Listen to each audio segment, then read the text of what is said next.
Bom, namastê. Eu espero que você esteja bem. Você está num curso de yoga online, Rishi Yoga Classes. Toda aula inicia e encerra com uma prece. Então, nós vamos começar a aula. Om Sahana Vavatum Sahana Bhunaktum Sarvaviryan Karavavahai Tejaspinavadhidamastuma Vattvashavahai. Om Shanti Shanti Shanti. Muito bem. Nós estamos vendo o verso 15, onde Patanjali diz: o desapego é conhecido como controle sobre os desejos daquilo que é visto ou ouvido pelas escrituras. Controle, maestria. Preciso gerenciar esses desejos. Talvez essa seja a parte mais difícil que Patanjali coloca, porque sem você ter um domínio sobre essa área, você não consegue avançar. É por isso que foi dito em muitas aulas atrás sobre a sinceridade do estudante para consigo mesmo. Aonde, para que ele tenha progresso no estudo do yoga e na aplicação do yoga na sua vida, não só um conhecimento, vamos dizer, acadêmico, teórico, mas um conhecimento onde ele leve para a vida dele. Observa que Patanjali divide em duas partes, aquilo que é visto e aquilo que é ouvido. Aquilo que é ouvido das escrituras é o desejo, por exemplo, que muito estudante tem sobre o céu. Eu quero ir para o céu, eu vou fazer de tudo para ir para o céu, o que é louvável. Porque, pelas escrituras, quem vai para o céu é quem merece. E quem não merece, vai para outro lugar, com certeza. Que não o céu. Talvez volte para cá.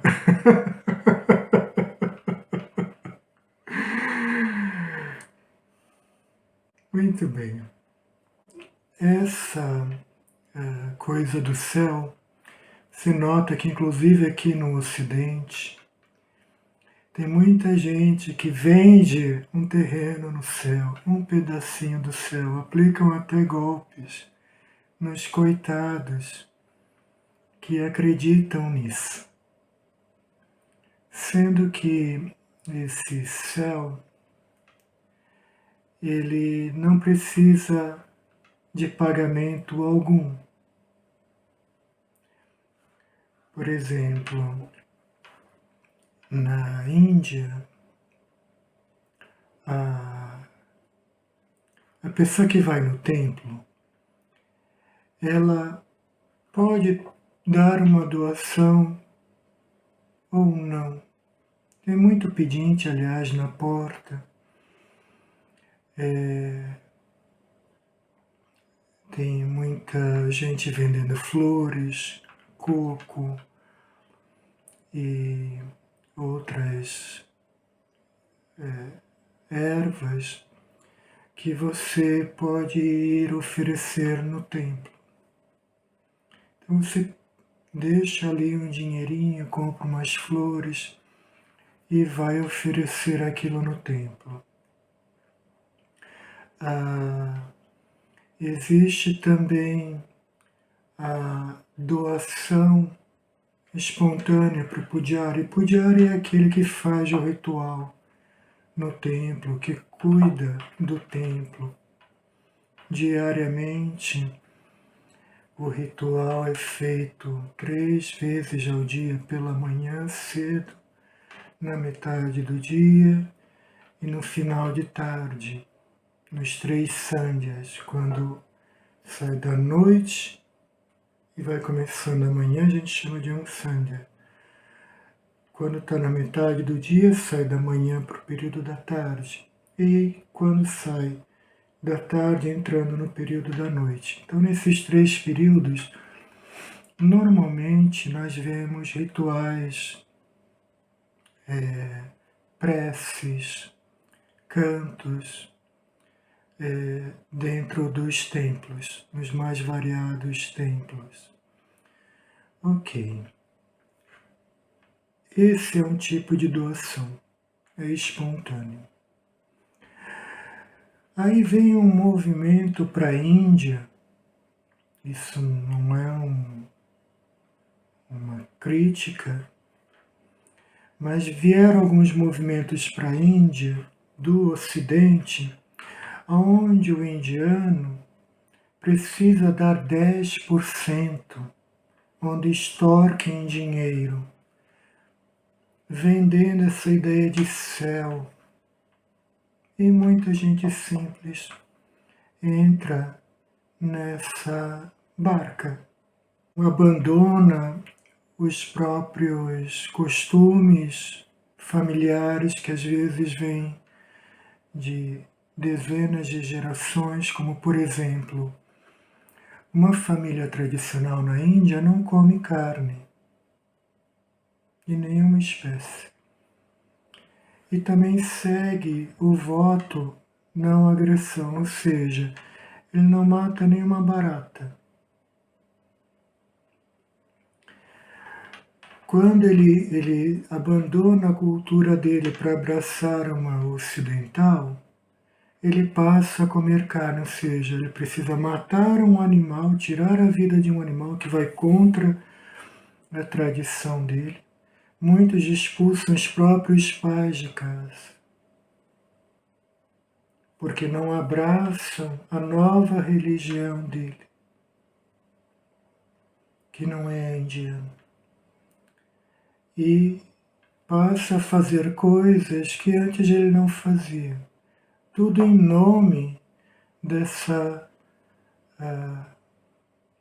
nova forma de pensar a respeito daquilo que é o divino, ou aquilo que é o espiritual, ou aquilo que é o céu.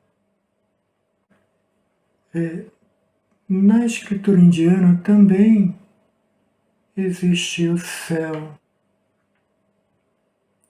E nesse céu existem várias coisas que são agradáveis. Diferente do Ocidente, é um céu que não é voltado só para prazeres físicos. O indiano, ele tem essa visão desse lugar espiritual. Aí, Patanjali está colocando aqui que isso que é ouvido a respeito nas escrituras sobre o céu, porque a única referência que nós temos de céu vem das escrituras, no Ocidente também. Essas referências que se tornam atrativas, elas, por conta do desejo intenso, elas acabam tirando o estudante do foco principal, que é o autoconhecimento. Aqui Patanjali, nesse verso, ele está falando, não se preocupe com o céu, não se preocupe com o lugar. Coloca, ao invés disso, a sua atenção no entendimento daquilo que você é. E discrimine a respeito daquilo que você não é. Essa discriminação nós chamamos de viveka ou vivekaha, o ato de discriminar entre aquilo que é o correto, auspicioso, e aquilo que não é o correto. Muito bem. A outra parte do verso que fala sobre o desapego nos dá um indicativo de que o controle sobre o desejo de um objeto que é visto. Lembra, nós já, assim, o nosso curso, ele é muito intenso, a gente bate muito na tecla aonde aquilo que é objeto e aquilo que é sujeito. E Patanjali vem aqui nesse verso implicitamente colocando esse aspecto. Eu tive um professor que me dizia assim: quanto mais sentimento de posse você tem a respeito de um objeto, mais possuído você é por ele. O que ele queria dizer? O objeto não faz mal a ninguém. O objeto, ele é o que ele tem uma finalidade, ele tem uma função.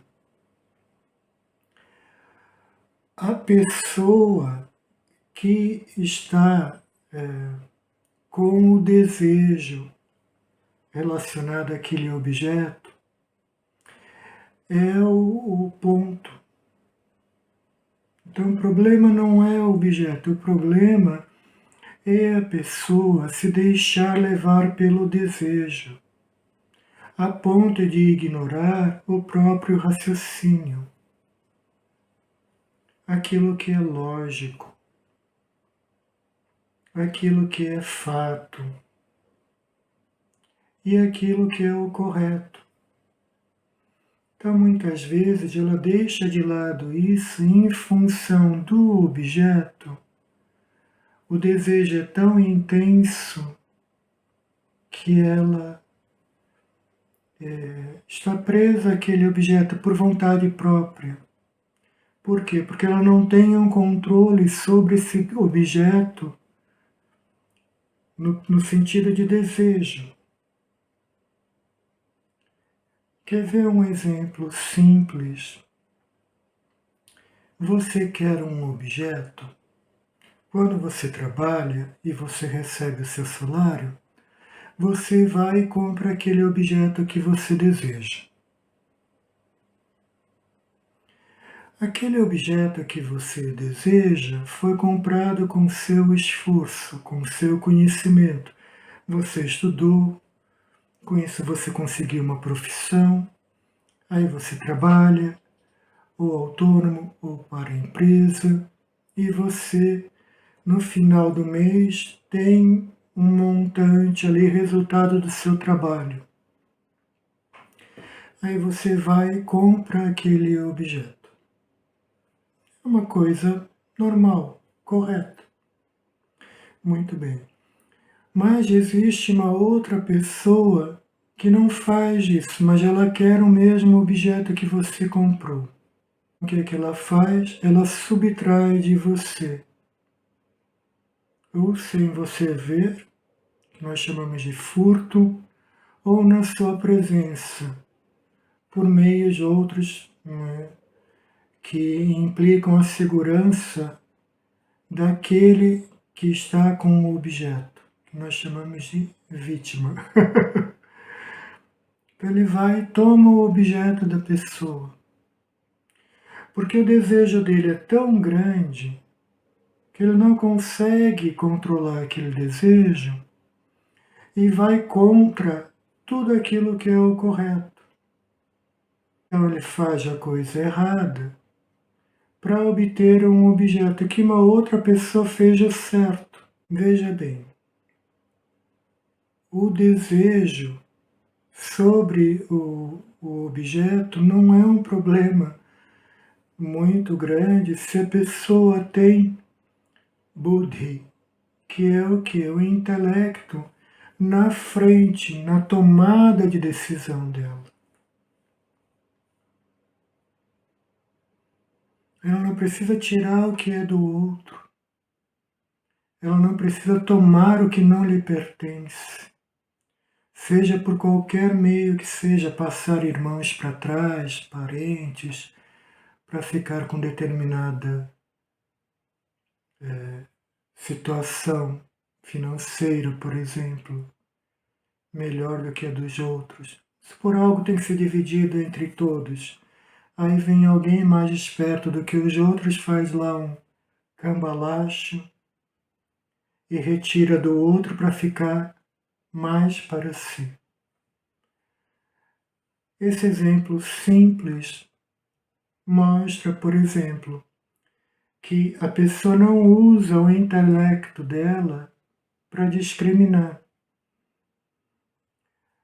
A discriminação até existe naquilo que é certo e o que é errado, mas aí ela pensa, ninguém está vendo.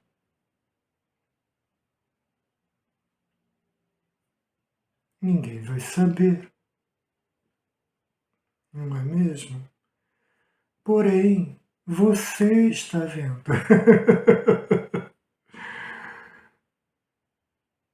E você sabe que não é o certo. E aí, né, como a gente ouve, professor, mas e daí? Se ninguém sabe, ninguém vai.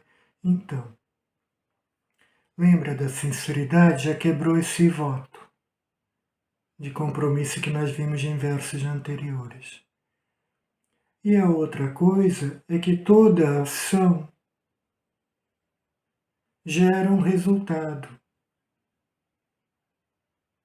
Se eu faço uma ação hoje que não é auspiciosa, é contra o Dharma, o que vai acontecer, ainda que ela não seja resgatada nessa vida, ela vai ser alocada, o resultado, a consequência, para uma outra vida. E a pessoa vai ter que lidar com aquilo.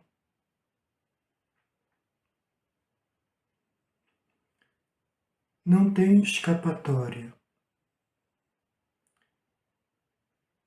O temor de fazer aquilo errado, ou aquilo que é errado e inadequado, faz com que a pessoa ande no trilho. E depois de um tempo, não é esforço algum ela andar no trilho. Ela só sabe fazer o que é o correto. O controle, a maestria sobre o desejo em determinados aspectos da vida dela ficam atendidos. Porque não tem problema ter desejo. Porque tem desejo que é auspicioso, por exemplo, o desejo de conhecer a sua real natureza. É um desejo auspicioso. O desejo de ajudar o próximo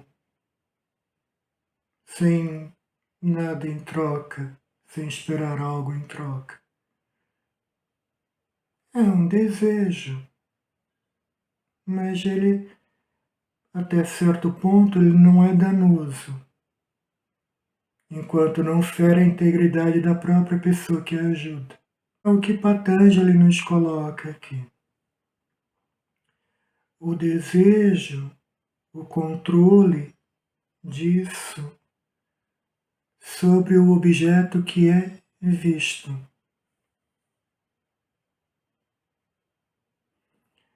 Uma vez que essa etapa passa a ser compreendida, aí ela segue, ela continua absorvendo novas etapas. Se existe um céu, ok, mas não é esse o meu objetivo último. O meu objetivo é atingir o entendimento da minha real natureza.